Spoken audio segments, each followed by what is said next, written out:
Wow, what an absolute train wreck.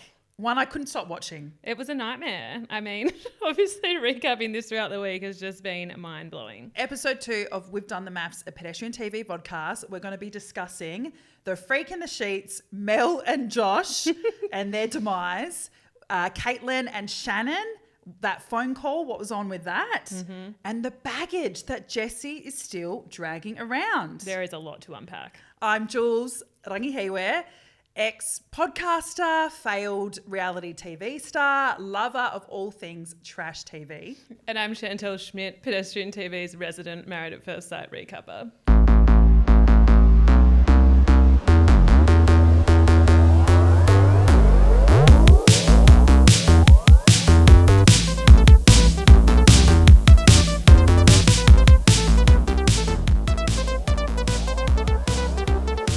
Where to begin? I mean, the star of this week, the freak in the sheets, Mel. Oh, where do we even begin? What was your initial thoughts? I loved her when she first came in, you know, she just came in hot and she's like, I'm Mel and I like to get it done, basically. So I thought that was great. And, you know, power to women that can be open about their sexual desires. What did you think? But on national TV, to back yourself so hard of I'm a freak in the sheets, to me, that's huge. Yeah, I think like it's great that she can come out and speak openly because I would be too nervous to do that. But to say like, just letting everyone know I'm not vanilla. Yeah. You know, I think that's like a huge statement to make because she's setting herself up for anyone she enters the bedroom with from here on in. Well, as soon as she got paired with Josh, my heart goes like, oh, Josh, I feel almost, is it pity? Is that the right word? I think it's just, you just feel like I think it's like a nurturing feeling when you see Josh, right? Like you just want to like pat him like a dog or something, you know, just because he's so sweet. But I know what you mean. Like you're nervous for him, right? You're freaking out for this man and what he's about to maybe experience as someone who is more conservative. So let's chat about that. Talking about the details of your sex life with friends. What's your stance? How are we feeling? I mean, if it's with you, I'll go all out. I know. Tell you everything, baby. Tell you all we the share a details. house, so these walls be rocking, trust me. Maybe not recently. You fly on the wall for that stuff. But if it's one of my other friends, for example, I might just tone it back. And when I say tone it back, like completely be void of any detail because I know it will freak them out. Right. So it's a bit of a weird one. It's like pick your audience and read the room, right? Yeah. Well, what about you? I feel like I know the answer. Far out.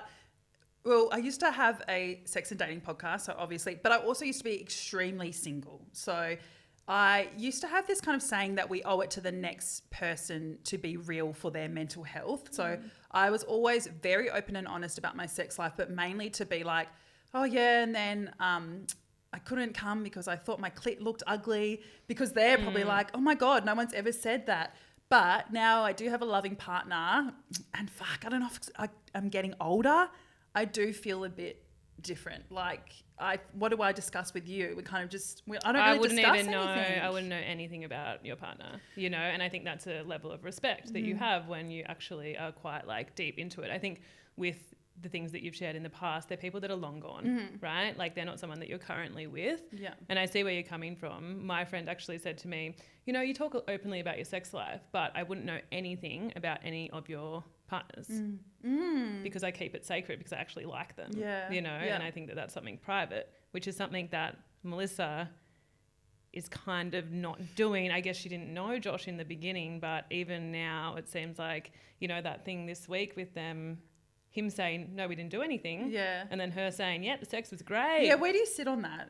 If you asked me the morning after, so what happened, would I tell you if I had sex with that person? Yes. Yes. Would I tell all of Australia?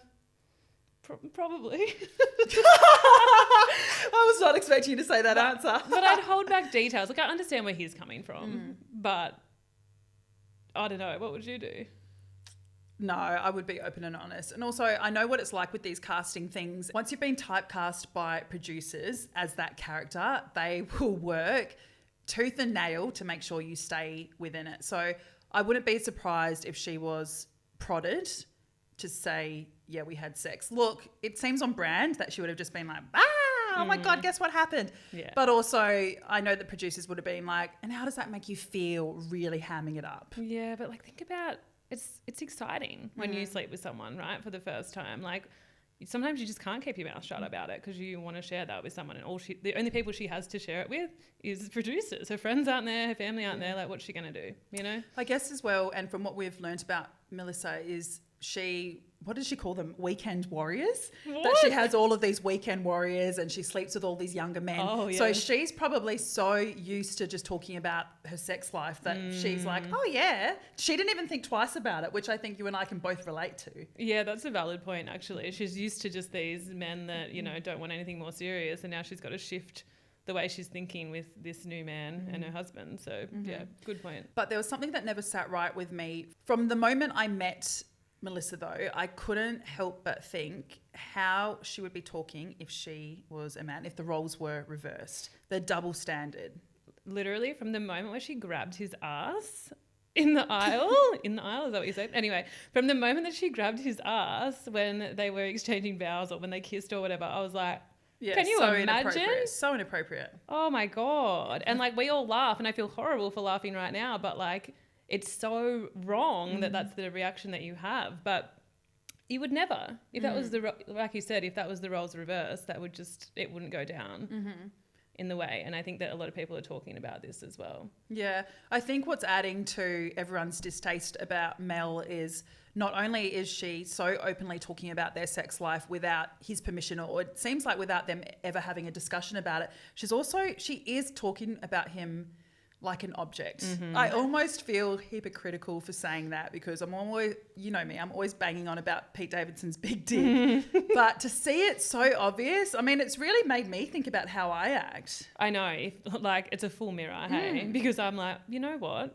As women, I think that we do talk a lot about the experiences that we have sexually to a way different degree than what men do. I mean, you know, obviously I'm not in the circles of men and whatnot, but this is what male friends have told me from hearing what we say, that they're completely blown away that we're discussing our sexual experiences to this detail. And it's made me go, you know what? It's actually, you know, we're not perfect. We know that, and we're learning, but fuck. I will give you props. You did something one day without even realising, and I've never ever done it again. But I remember when there was a guy I was seeing ages ago, you won't even remember him, and he sent me a dick pic, and I said out loud, holy fuck, he's just sent me a dick pic.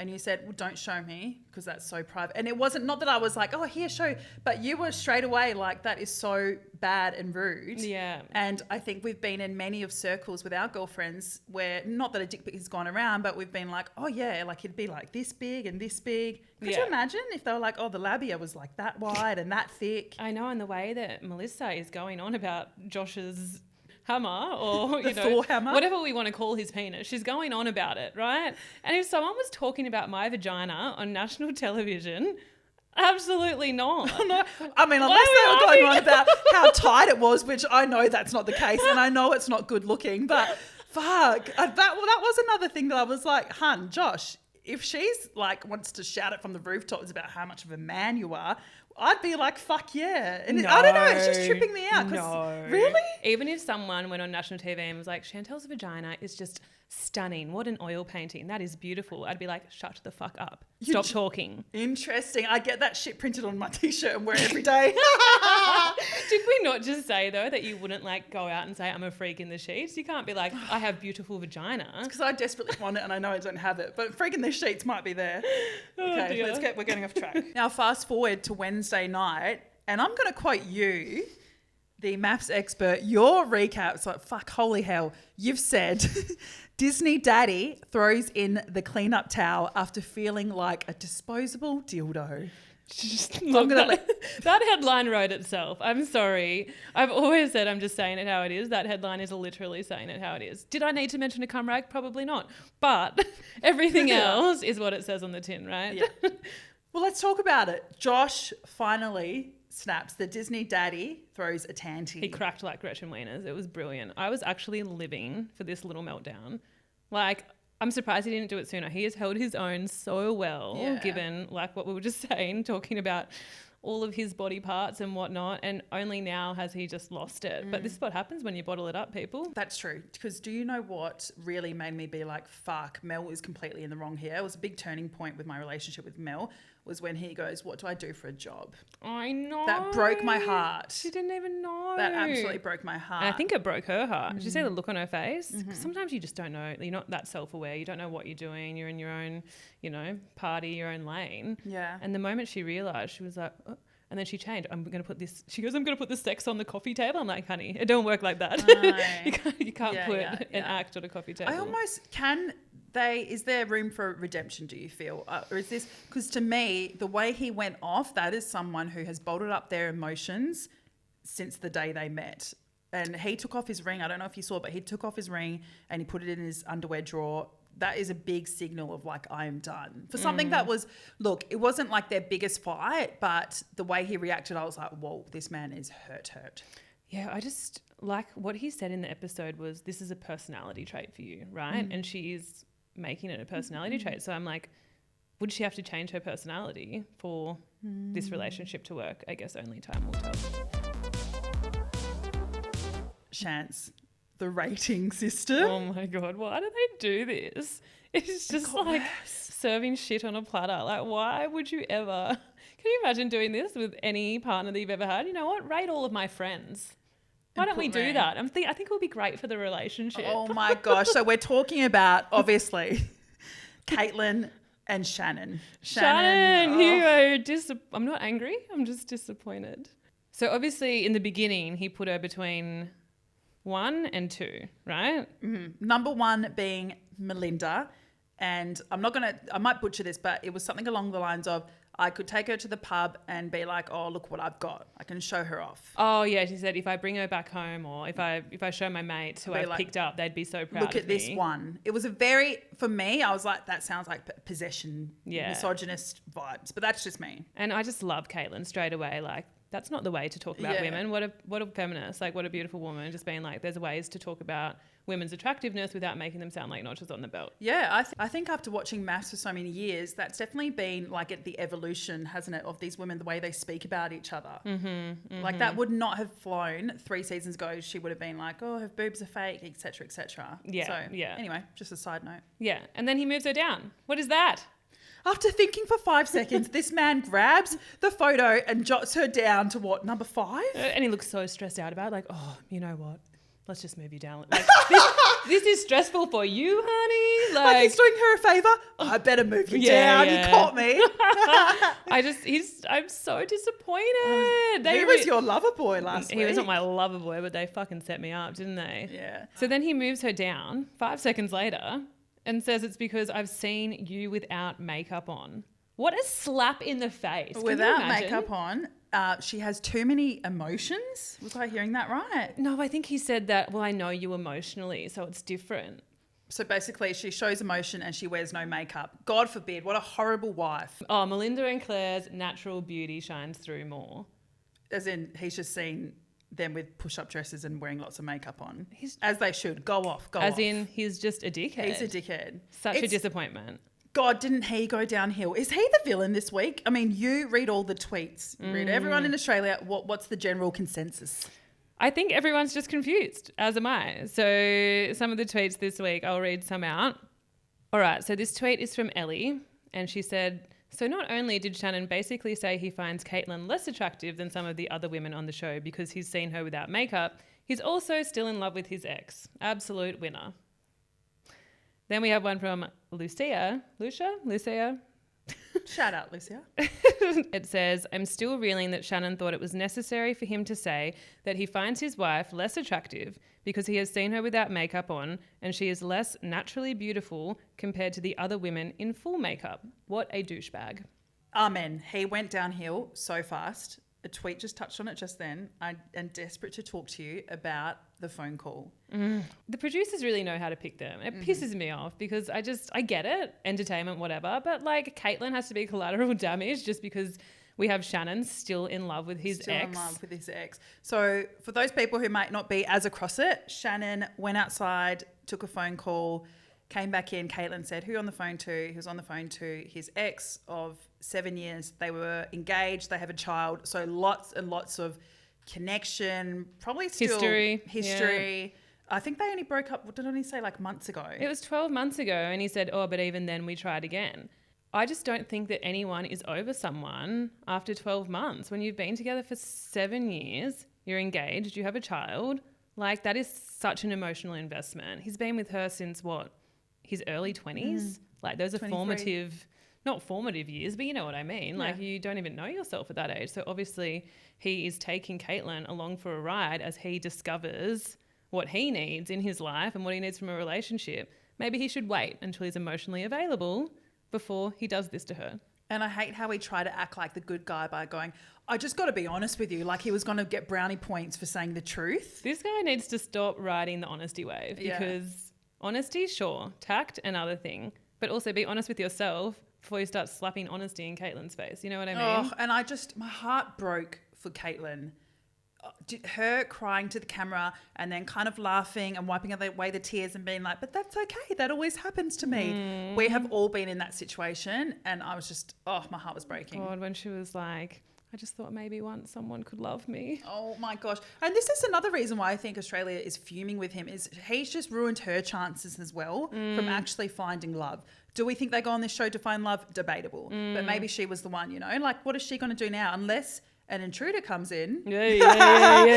But I can't see this.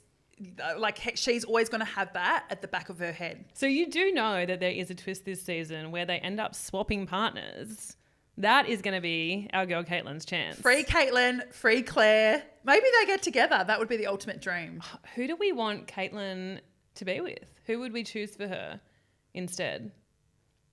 Oh, fuck, all the good ones are taken. I'd want her It's to always the way. I know. I'd want her to have a good one night romp. So my man Ollie, he seems to be getting good to Tani. Yeah. Pete D. D being the operative letter. Oh. All right, Jules, our favourite couple / least favourite couple / couple we love to hate. Jessie and Claire, this week was an interesting one for them, a roller coaster ride as usual. Now, the last episode we see that Claire and Adam, Crypto Bro. Thank God, by the way. They need to give him some storyline. Boring. Right? Thank God. He's bringing nothing to the table. Yeah.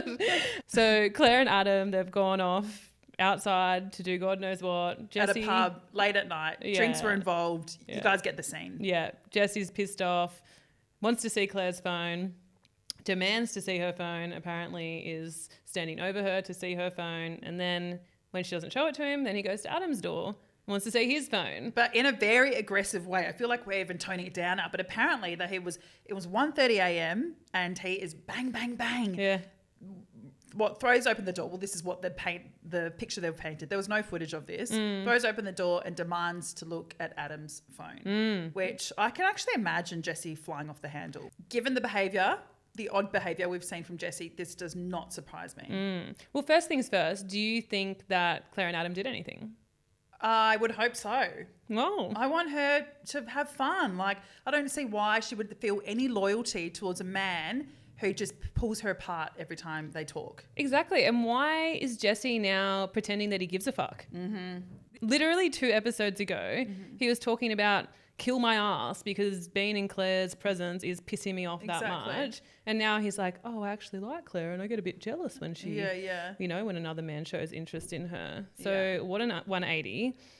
Completely. So let's go back to the phones because this week as part of Confessions Week, they had to, well, they didn't have to, but they were asked to show their phones to their partners. To look through each other's phones. Look, this is a conversation that I feel like never has a concrete answer. People are always talking about it. Do you think, Jules, that it's okay to look at your partner's phone? I can't believe I'm saying this. I am Team Adam all the way. I find it such an invasion of privacy. The way I speak to my best friends, my friends, or my family, that's just between us. I don't think anyone should be looking through my messages. Well, I mean, come on, it's 2023. Aren't we all voice memoing now? Like that is a way to save your skin. Well, what's your answer? I mean, I feel like This is your partner looking through it. looking through my phone. Yes. Man, the shit that I say, like I spiral over like the smallest things. So if I had a partner that was just like, I can't come over tonight because I've got to work, I'd be messaging 35 messages to you being like, what do you think? Do you think he said this because of this? Do you think it's over? Blah, blah, blah, blah, blah. So I probably wouldn't want them to see that unhinged side of myself. Yeah, right. Yeah. But I also feel like that's the worst of it. Like I wouldn't be talking smack about them. I think I would say what I would need to say to their face. But I've also been the person that's been cheated on, and I have looked through those phones, and it's the worst thing I ever did. Did you find gold? As in bad, but like gold? Yeah, let's just put it this way. I saw video proof that he was cheating. Oh, fuck. Well, this is why I do it. And obviously I I was young, when this happened. I didn't know better about sexting and that type of thing and what you do when you see footage like that. As we talked about before, we're always learning. Obviously I didn't share it with anyone. I didn't even tell him. I just left and I tried to not speak to him again. But so it kind of splits, right? Like it's like, okay, well, you can choose not to look at their phone and be none the wiser, or you can look at their phone and put that shit away and move on with your life. I just feel like there's that saying that said like, if you want to find something, you always will. And I don't want to find nothing. Well, I don't want to find anything, and I still find it. Well, maybe if I was with a husband for like 10 years and that like everything was in the very past, but these are brand new husbands and brides. Do you think that they were kind of set up to fail? I mean, Adam and Janelle said no straight out. Well, obviously, I guess we're going to find out at the commitment ceremony. Fingers crossed that we're going to find out whether or not anything actually happened. That's going to be spicy. Right? I'm so excited to talk to you about it next week, our first commitment ceremony of the season. And hopefully, my man John Aiken, I've missed him, will take Jessie to town for everything that he's put Claire through to date, right? Like, what is your biggest grievance with Jessie at this point? I guess just how it's escalating, hey? So at the start, we started with the shushes at the airport. In that last episode, we had him physically stand over her and demand that he sees her phone. So he's starting to physically intimidate her. Apparently. And obviously we will find this out at the commitment ceremony. Maybe we'll never find out. But that's what Claire is claiming, right? And given the roller coaster that we have had with Jessie and Claire so far, I mean, what can we say? Like, it wouldn't be the biggest shock to anyone just because it's here one day, it's here the next day. So we just don't really know with this relationship which way it's going to go, how we're going to feel about Jessie today, how we're going to feel about Jessie tomorrow. You know, it's really, really confusing to me right now. Okay, Shants. Well, we saw firsthand how chaotic the rankings can be. I want you to do a rankings. Exactly the same format. Oh, but Jules, I know them emotionally. Purely off looks. Just give me your top 3. How many guys are there? There's 10. Okay, no, top 3. Top 3. Duncan. He's so hot. He looks like Prince Eric from Little Mermaid. Tell me I'm wrong. Bang on. Right? Bang on. That's scary. Hottie. Shit. Just off looks. You're killing me. Cam. I knew you'd say that. And Shannon. Oh my God, I'm going to hell. You love them Ocker boys. Okay, you go. Quick, I want to catch you off guard too. Go. Ollie, obviously, Pete Davidson lookalike. We know. Okay, yep. Ollie, how tall is Ollie? I don't care. How tall? Oh, over 6'4". Everyone, I'm 5'10" girl, so don't come for me. Yeah. Over 6 foot Ollie. Duncan's second, but I don't want to look him in the eyes too long because he's too good looking and they intimidate me. Totally. And he'd be amazing rig. Oh, I know. I wouldn't want to take my top off or anything in the bed. Third, you know that those are my 2 strong ones. Third, probably Daddy Dan. Dan. Daddy Dan. I can't see likes past orange dress. Okay, but yes, it's not emotional. It's not emotional, but it could be to do with money. It's just based off looks, Jules. I'm pissed off. No, Dan is still, I think, my type. You know that I've gone with much older. Yes. I think Dan's the age of my ex, 41. Isn't that fucking wild? Oh my I know. God. No judgment. Just it's weird to think that was happening under my roof. So I think mine are pretty obvious. Okay, to wrap us up, fuck, marry, leave. Oh, well, I completely fucked this up last week. I am reeling just thinking about my decisions last week. So I said, as a refresher, I don't think you need it, but as a refresher, I chose to marry Shannon. Okay. I chose to, the other two are okay. I chose to fuck Ollie and I chose to leave Jesse. Mm-hmm. So this week I am going to fuck Duncan. He is so very hot. Prince Eric.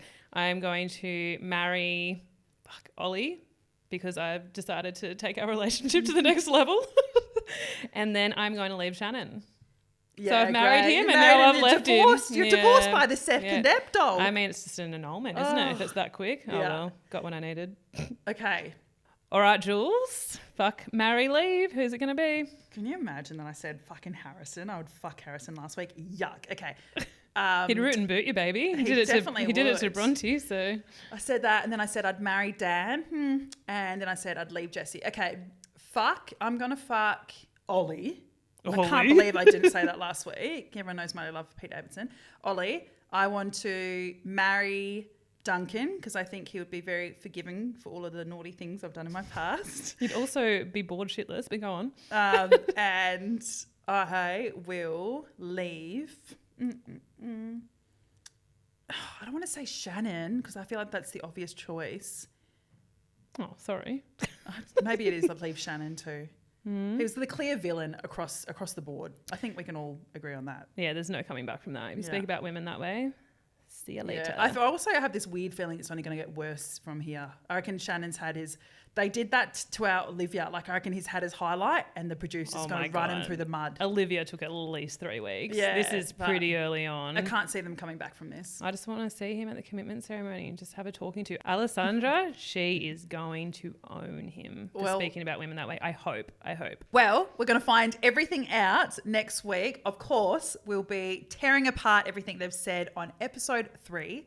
In the meantime, chuck us a follow. Our info is in the show notes. Or you can obviously read my recaps throughout the week, and you can subscribe to the We've Done The MAFS newsletter on Pedestrian TV. We'll see you next week.